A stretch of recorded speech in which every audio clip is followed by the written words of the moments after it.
Hi friends, it's Katie, and today I have an unboxing walkthrough flip through thing that we're going to do today, and it is the Urban Tarot. Now I recently made a video sharing some of the decks that I had that I was kind of ready to trade or sell. Most of those I've sold, a couple still remain. I'll leave a link below if you want to check those out. In the description it kind of has an update of which decks are still available. And this so far has been my one and only trade. And this was with the lovely Anneke from Nobody Here, which I was very excited about. Now, the Urban Tarot is actually her favourite deck, I think, or one of them. And I'd seen it, and I remember seeing her videos earlier. And I was intrigued, and I really liked the look of it. But back then I wasn't so into modern decks. I was kind of much more into the old school, I don't want to say like medieval look, but more of like a cartoony, perhaps a little bit fairy tale, and I still am, but I think the next world has really kind of busted me out of that little shell, and I am a lot more interested in modern decks now, and so I think perhaps it was one of her old videos that popped up in my feed again, you know, as a suggested video. And I had a look and I was like, you know what? This wasn't a deck for me 2 years ago, but maybe it's worth revisiting. So this was at the top of my wish list, and I'm really excited to have a bit of a look. So as you can see, this one is still sealed. I'm going to try and do this without cutting the box at all. So this was an indie deck. I think it's been picked up by, was it US Games? Which is exciting because I really like US Games like cardstock, and they can make some really cool boxes and stuff too when they want to. But it kind of seems like it keeps getting put off, the production and release date. So, and there's no kind of like official information at the moment.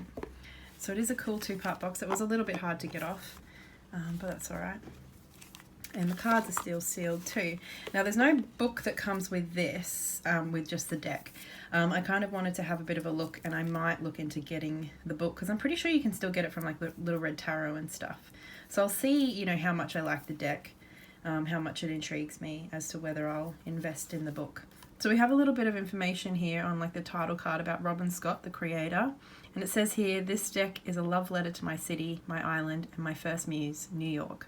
Now, I don't know a lot about the creator, but Anneke has spoken a little bit about, I think Robin is a trans woman, and so this deck was kind of created during the period when she was affirming her gender, I think, which is pretty cool, and I'm really looking forward to having a bit of a look.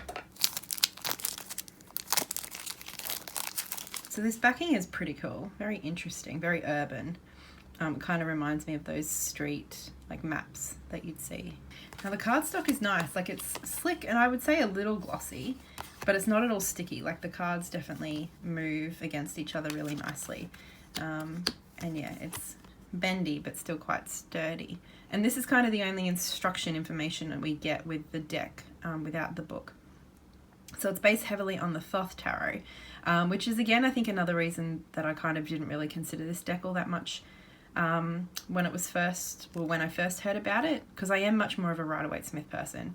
But I mean, there are some decks that I love. Like I'm pretty sure people say that the Stellar's Tarot is more of a Thoth-based deck. One of my favorites. I just read it how I read it. Like I just don't really think too much about the Thoth correspondences. So we'll see. Hopefully I won't have to, like I won't feel like this is inaccessible to me. And this is cool. We got like the symbols. I really like this cardstock. Like it just feels really nice. Definitely not matte, which I know a lot of people like. I don't really mind matte or not. It's more about how like the cards feel together and everything. Oh, this is really pretty colors. I like this. I'll leave a link to Anneke's videos about this deck because she talks a lot more about, you know, the specifics, and knows a lot more about Robin's story. She has the guidebook and stuff. So I'm gonna avoid talking about that too much because I don't want to misgender Robin. I don't want to kind of make assumptions that I don't know. I'm just going to more look at the deck really from this point. I really like this. It's really pretty colors, and this is definitely something I wasn't really attracted to a little while ago. As I said, that urban kind of modern look just didn't appeal to me a couple of years ago. But yeah, I've certainly changed my tune a little bit there. This is really cool, the mage. And we have all of the suit symbols here. And then these like kind of hovering candles.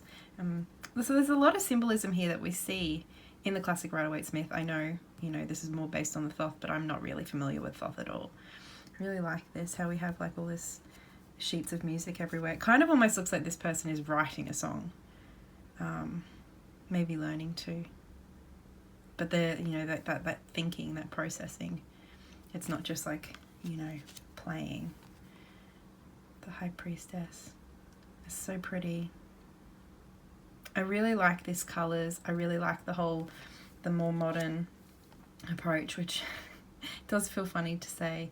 I love how we have like the stars above the Empress's head.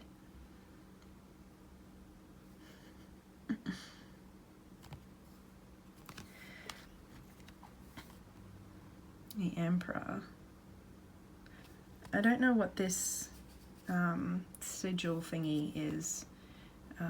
Sigil's not the right word, but it looks kind of like a mare or something, just in terms of the stance and everything. And it's interesting how we have like, this looks to me like lightning, rain, like a lot of turbulence going on, and like a lot of stuff that I've read over time, there's a lot of connection between the Emperor and the Tower.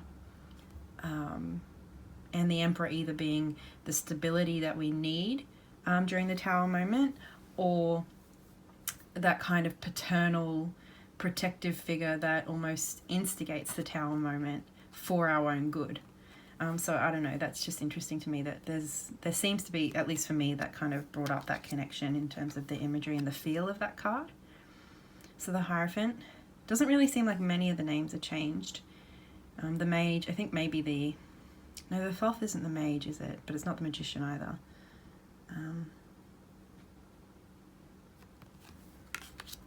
The Lovers. This is cute.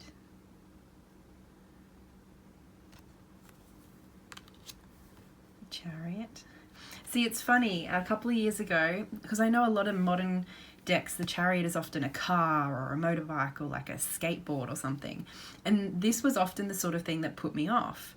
Whereas now, you know, like the Next World, there's a car in that one. Even the Circo Tarot, that was the card. You know, the rest of the deck is not so modern specifically, or urban, perhaps is a better word. But there is a car in the Chariot. And I remember that being one card where I was kind of like, I don't know. Whereas now it quite appeals to me. So it's funny that there's been this shift for me. Justice. So I think this is a New York City police officer from the badge. I spent 3 weeks in New York. My mum took me, just me and her went for 3 weeks for my 21st birthday, which was basically the greatest present I've ever received. But obviously 3 weeks in a city, I mean, it was an amazing experience, but I don't know much about the city at all. The Wheel of Fortune. I love how we have like is that a Sphinx? We kind of have that symbolism in the Rider-Waite-Smith too. Oh, this is cool. It's been a long time since I watched all the way through Anneke's video, so I really don't remember many of these cards, and this doesn't feel all that familiar to me at all, but I really like it. Like it's almost exactly that image, but it's the classic Rider-Waite-Smith image, but it is very different too. These colours are cool. It almost looks like the Joker or something. And I like this, how like the money and the phone and the credit cards, it's all like falling out of this character's pocket. That's really cool.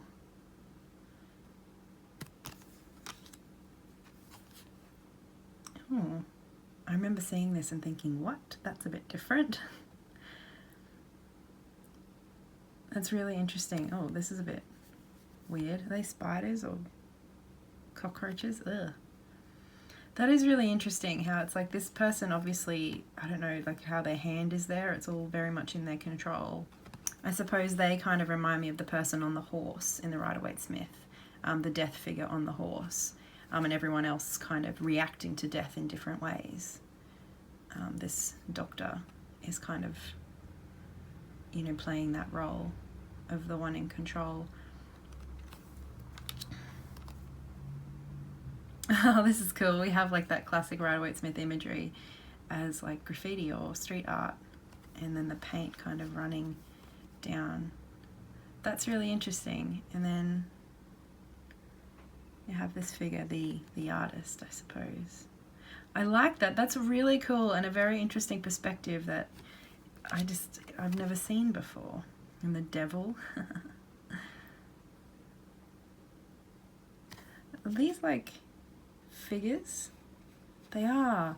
Isn't that interesting? They're kind of like the sort of figures that we might see in a devil card of, you know, like despair and giving up, or however we all respond to that situation of subjugation, or however you, or oppression. There's lots of different symbols. Of course, we have a penis. It's not and a 666. It's not a bathroom.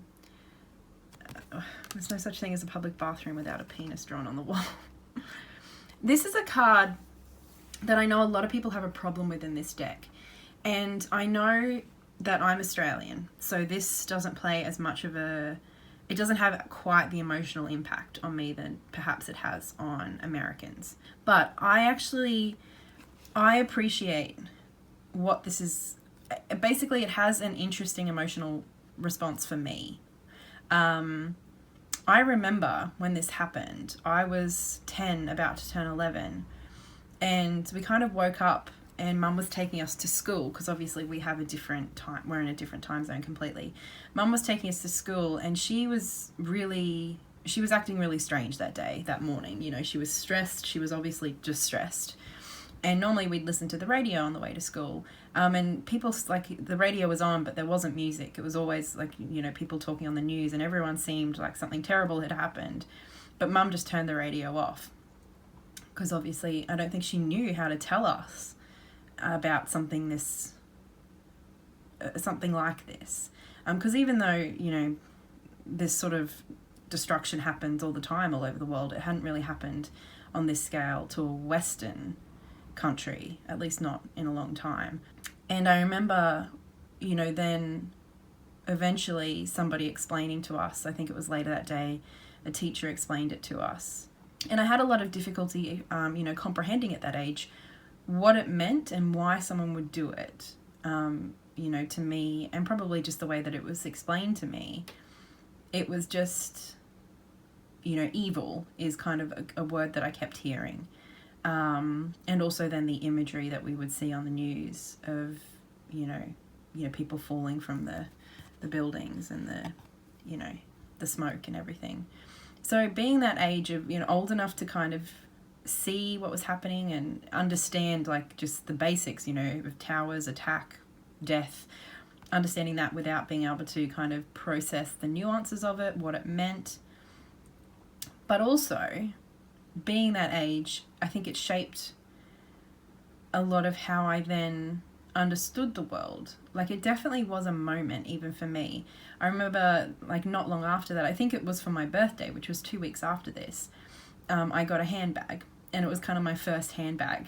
And then when I went to, like, the shops, I actually opened my bag to show, you know, the security guards as I was walking in.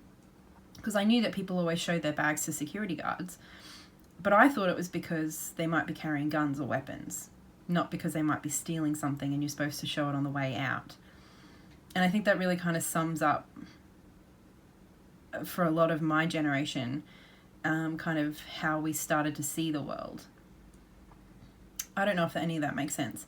Like, it was basically just, it completely changed how a lot of us saw the world and understood the world. So I don't know if any of that makes sense, but to me, I get a feeling of a split second, really big impact changing our worldview, which to me is what the tower is. So, I mean, I get why it's very, very emotional, and perhaps too emotional for some people, to kind of just not want to deal with this card or this deck. I get that. but perhaps having enough distance for me, or I don't know what it is, but I appreciate this card, and I get it. I think it's really effective and impactful. So that was a bit of a ramble, but I love this star card. And I remember Anneke kind of talking about this star card quite a bit, and I loved what she had to say. So again, I will link her video. But I just think it's really beautiful and interesting. And we have the moon. This looks more like an alligator or something. Looks like a croc. Is she like in a river? No, like a sewer? Is that what that is? And then we have like a ladder. Oh, so yeah, she in the sewer, and that's like the hole. I don't know what you call these. We don't really have things like this. Like the manhole, and it's kind of like half covering, so it looks like the moon. That's really interesting. Very cool. So there's so much to take in with this deck, and it is really quite different from anything that I own. So it's going to be an interesting, I think it's going to be interesting to just experience this deck. This is interesting too. So this looks like a war memorial. I'm assuming that that's what it is. And I like this here, how we have this person, urban, modern person, and then the reflection of perhaps the era when this war took place. And then the universe instead of the world, which is a pretty common difference. Maybe it is the universe in the Thoth, I don't know. This is really cool. I don't really know what this is though. But I love how we have like the wreath and these stairs climbing off into... I don't know whether that's fire or, you know, like a really cool sunset or something. I'll have to have a better look away from the camera later. See, I love these colours. This is something that kind of, I always appreciated the beauty of this deck, even when I wasn't immediately drawn to it. And this is the Statue of Liberty, I'm assuming, with her torch. Dominion. So obviously, being a Thoth-based deck, we have the titles. I can't speak to whether all of these have remained the same, although, you know, I'm just going to assume that they have.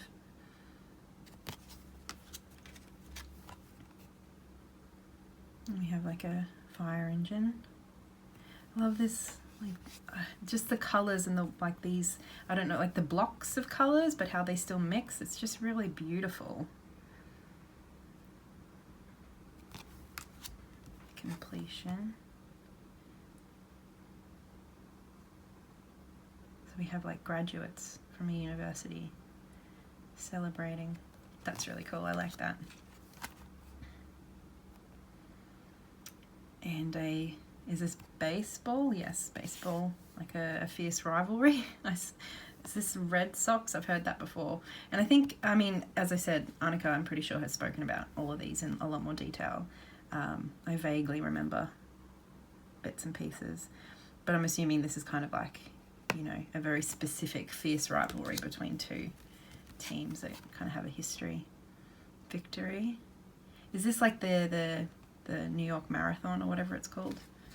That was going on when we were there, I think, because I remember a bunch of roads being cut off. And is this the Brooklyn Bridge? I don't know. It kind of looks familiar. We did walk across that. It was very cool. Valor. This looks like a really cool protest. That was the other thing I feel like, I mean, I was always interested in politics, but I accidentally got caught up in one of the Occupy marches. They were marching to block a bridge. And, you know, people started talking to me. And I think that kind of really did inspire a lot of, you know, going forward, my interest in actual activism and protesting, which, you know, isn't so much a part of my life anymore since I was unwell. But after I got back to Australia, there was a few years where I think this really kind of did inspire a lot of my activism going forward. You have swiftness, bike. This is like a delivery person. It was pretty cool. I got sushi delivered to my house at like 3 o'clock in the morning, which is not something, especially back then, you could do in Townsville.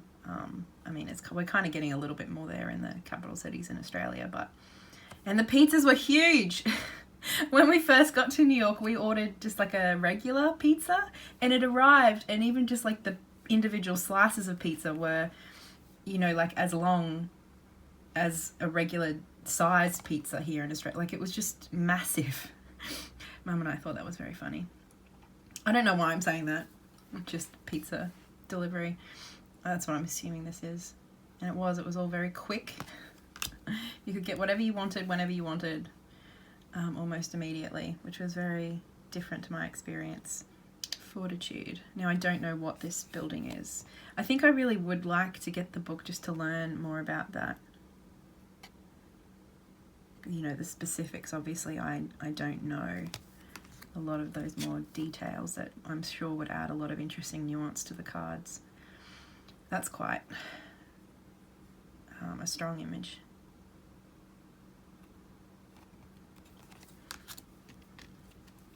Okay, cool. I like this. We have titles here. The Rock Star for the Knight of Wands. And I'm assuming that, yeah, this in the Thoth, people of a kind of, the king is the knight. I might have a think about that, because even with like the Stellar's Tarot, I read the knight as the knight, and it's the prince that becomes the king, I think. Is that the prince? Yeah. I don't know. We'll see. I'll see how I find it. But this is really cool. I like this. Public Defender. I really like that image. It takes a lot to stick with something like that and be active in a world like that, in that way. The journalist. Very interesting. And then the princess. Oh, I like this. The dancer. Very cool. I like that a lot. Now we have the Ace of Cups. Just look how pretty that is. These colours. Is this in Central Park? It almost looks like, you know, daybreak or sunset with that pinky colour in the sky, but then it's reflected in this water. It's so pretty. I just really like these colours. They're really strong and beautiful. Love. Oh, that's beautiful too. Is this Starbucks? That's what that reminded me of. I'm assuming it is coffee. That's really beautiful. Abundance. Celebration. This kind of just reminded me of New Year's, just because of these glasses and the fireworks, although with the cake I'm sure it's probably more of a birthday or a wedding. Is that like a wedding cake? I don't know. Celebration either way.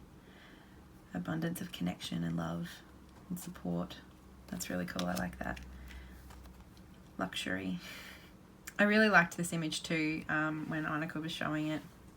I don't remember what she ended up talking about it, but I think there's a lot of, it's an interesting image because it can, you know, it can be representative of so much about relationships in a good and a bad way, or just life in general. Like the comfortability, and just like the ease.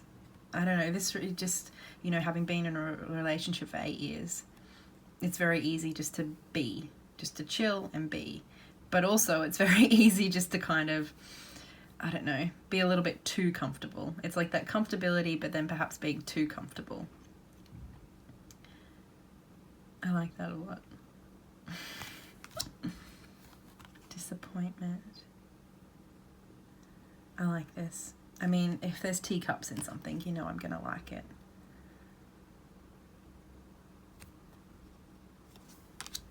Pleasure. I really like this card.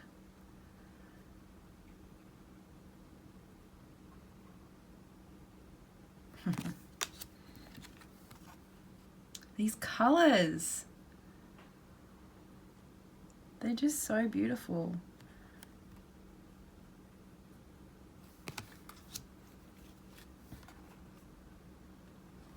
This I'm having a little bit of trouble making out.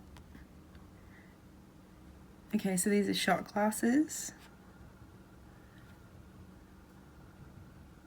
I'm gonna have to have a better look of that, not through a screen. I think it's not super clear for my eyes. I'm struggling to see the details in that card. Oh, that sunset, that's beautiful. And like a picnic.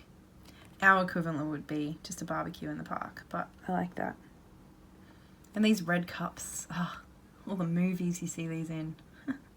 I really like that though, like a little dog. Very cool.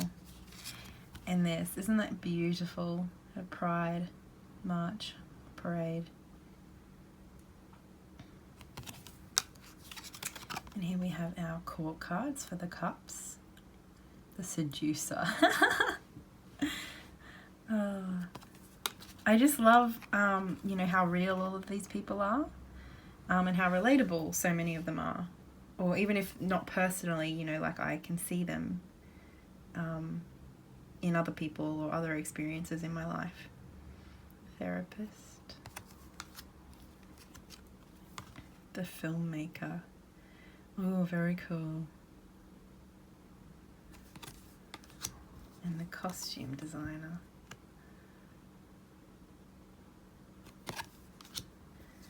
Ace of Swords. Oh, I love that, like framing, that perspective. And I don't know what that's called, but I remember seeing that and it was beautiful.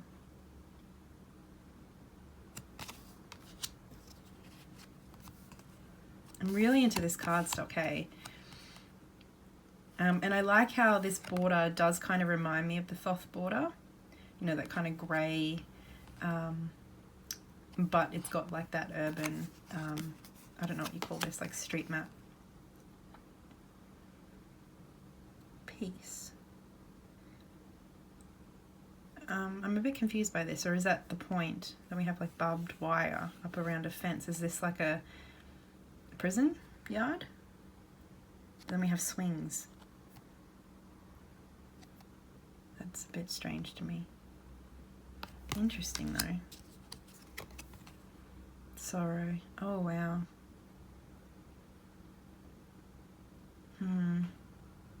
The first thing that I thought of here was suicide, and yeah, okay, yeah, that is what. Okay, this is something that, you know, where other people, especially I think Americans, might find the towers confronting. This, given my history, is perhaps more confronting. Yeah, okay, I'm gonna have to kind of sit with that. Having some feels. Having some feels. I don't know exactly what's going on here. Is this like a podium and a stage? I think. You have the Five of Swords, defeat.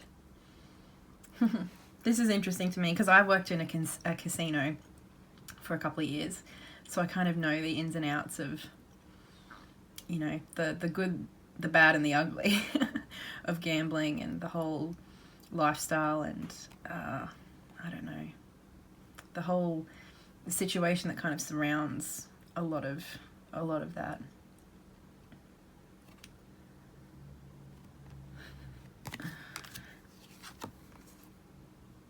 Science is the Six of Swords. I think I'm going to have to read up a little bit on a few of these more Thoth associations just to see, you know, because there's not a lot going on in this image. I mean, there are bits and pieces, but, you know, it's not a scene. So this is one I'd kind of like to know a little bit more about to kind of round out my understanding of this deck a little bit more, I think. So some of these images are a little bit more pippish, like not so scenic, but we still have elements kind of going on around, and then obviously the way that it's all constructed, and then these colors, and like it's more like a background rather than a scene. Interference. That's cool, like with a television, like signal interference. This reminds me of, is that cables? But the first thing I thought of was, you know, old cassette tapes when they used to get damaged and then all the tape would run out of them. That's the first thing I thought. But it's probably the cables. Cruelty. Oh, wow.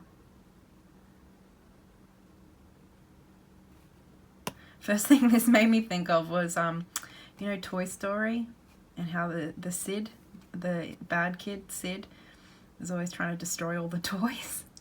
And he was just cruel. And ruin. What is that? To me that looks like a spoon. Is that... Oh, okay, yep, a needle, right. Okay, yep. I get it now. There's a lot kind of to take in with that one. The Game Master. Ooh, very cool.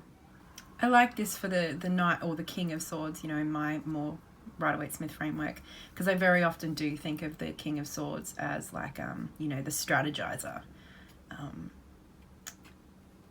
which I like. I like that. So we have the Queen of Swords, the Painter, which is very pretty. I like this a lot.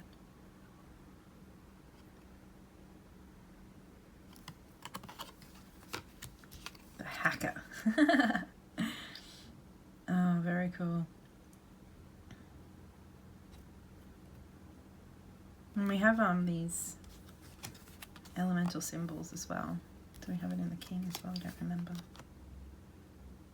Yeah, sort of in this background. Okay, so yeah, they're the oh yeah, and here too. So the Thoth associations with the quartz is quite different to my own, so that'll be interesting. So we have fire, cups, air, and then we have earth left over. I've made a video talking about my own associations, which will be interesting to see how I kind of work with that in the activist. Very cool. The Ace of Discs. Oh wow, what does this say? MD. Okay, so that's like a number of some kind. I don't know my Roman numerals that well, unfortunately. And I don't know what this statue is, but very cool. Change. Oh, this is cool. And there's also obviously that elements of balance as well, and strengthening the core.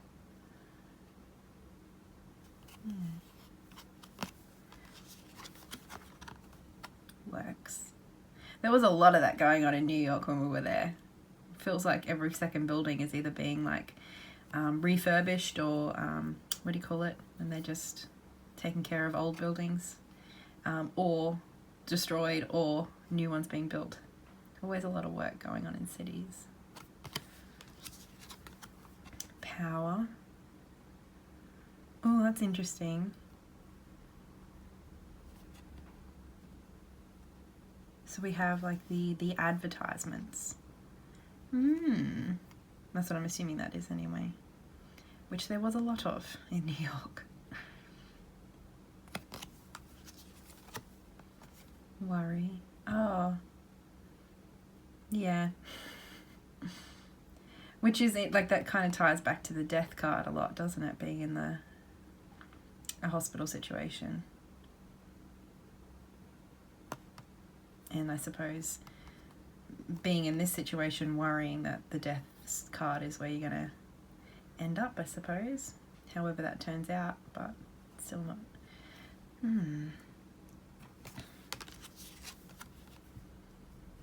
Success. This is interesting. It is interesting to me. I've spoken a lot about the Six of Coins, or the Six of Pentacles, being a card that I've struggled with. And it's interesting to me how, you know, I've said that the urban modern decks didn't appeal to me, and I always struggled with the Six of Pentacles, but pretty much all of these modern decks that I'm now being exposed to, that I've kind of shifted my tune a little bit, they kind of interpret the Six of Coins very differently, and there is kind of more that the power dynamic is a lot more pronounced, I suppose, in like the negativity is more pronounced, whereas I think a lot of the less modern and urban decks kind of more take that giving and that charity and the sharing perspective, whereas a lot of the more modern urban decks kind of more focus on that power dynamic as a negative thing, which is possibly one of the reasons that I'm kind of enjoying these more modern decks now. Failure. I can't really make out what this is. I don't know. I can't really quite see. I think it's a street at night. I think these are street lights, like stop signs. yeah, I can't make out what this is. Unfortunately, my eyes aren't that good. So if anyone can tell me what's actually going on here, that would be awesome, because I can't make it out myself. Prudence. Is this guy like a jeweler? Yeah, I think so. Oh no, like a watchmaker. Cool, I like that. Gain.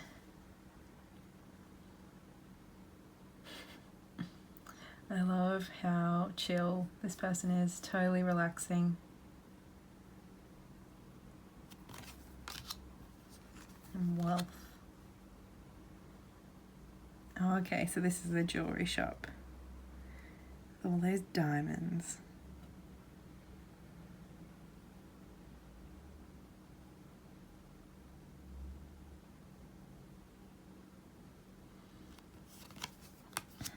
And then we have the gourmet chef. I like this.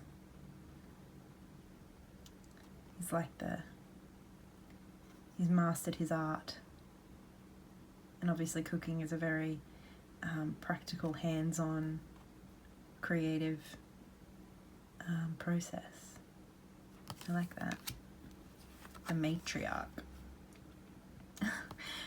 I don't know why, and I mean, now that I've my camera's focused, originally I thought that was Margaret Thatcher, just for a second, and I was like, ugh. Thankfully, I don't think that's who it's supposed to be, although that would be an interesting take, wouldn't it? I just really quite like the Queen of Pentacles a lot of the time. But yeah, very cool. Very kind of traditional in some ways, in terms of, you know, our world, not in terms especially of tarot. The day trader. I love that there's this, like, that risk-taking, that flip of a coin, and he's so smug about it. It very much shows, like, that risk-taking. And the princess. The kindergarten teacher. Oh, that's lovely. A lot of hard work goes into that. I like that. So that is our Urban Tarot and a bit of a look at the cards. I know I didn't have a whole lot to say, and that is in part because, you know, this deck is kind of its own thing. Also because it's Thoth based. And also just it's quite different from what I'm used to. So it's the sort of deck I think I'm going to have to kind of sit with and play around with. And I do think I'll kind of have a bit of a look into the book, because I think there's a lot about this deck, just even like the buildings, locations, things like that, that I feel like I'm sure you could work with this deck on its own, and just, you know, read intuitively, even do a bit of research perhaps. I'm not saying that you need the book. I'm feeling curious after walking through it and wondering, you know, what are these buildings? What are these statues? You know, what are their significance? You know, like I have no idea what that is, and I feel like I'm sure that adds quite a lot of nuance, and I'm just curious. So I think I might look into getting the book, because I'm finding myself very interested and intrigued. But I do hope you've enjoyed just kind of having a bit of a look through this deck with me. I'm really into this cardstock, hey? I know that's not an especially important point, but I am, you know, some cardstocks are just nice. And I think this will be really nice to shuffle, and it just feels very nice. So thank you, Anneke. I'm into it so far. I'm not sure how I'm going to find working with it, because as I said, it is quite out of my own comfort zone, and that's quite a good thing. Oh, I'm just realizing that they're very lightly color coded in the borders. Either the wands, they're kind of like an orangey, and then we have the cups are a little bit blue, and the swords are purple, and then green. Oh, cool. I didn't notice that at all before. And then the mages are just like a grey. That's pretty cool. I always love a bit of color coding. Yeah. And then obviously we also have the symbols, so like the majors are the infinity sign, and then like the elemental symbols for each of the suits as well. Oh, cool. Cool little details. But I'm really, especially, I know I've said it, but I really enjoy these colours. I'm really enjoying just kind of how, yeah, relatable a lot of these characters are. I'm really interested to see where I go with this deck. If you do have the book, and you know, I'd love to hear from you whether you recommend it, whether you really feel like it does add a lot to the experience of the deck. Because I think, I don't know, just kind of having this first walkthrough, I'm definitely kind of leaning towards the side of perhaps the book is worth getting for me. But I'd love to hear your thoughts on that. So thank you, Anneke, for trading with me and giving me an opportunity to play around with a very interesting deck. I hope you guys enjoyed this video. If you have any comments or questions, as always, leave those below. I don't know a lot about this deck, but I'll do my best to answer any questions you might have. And until next time, so much love. Bye.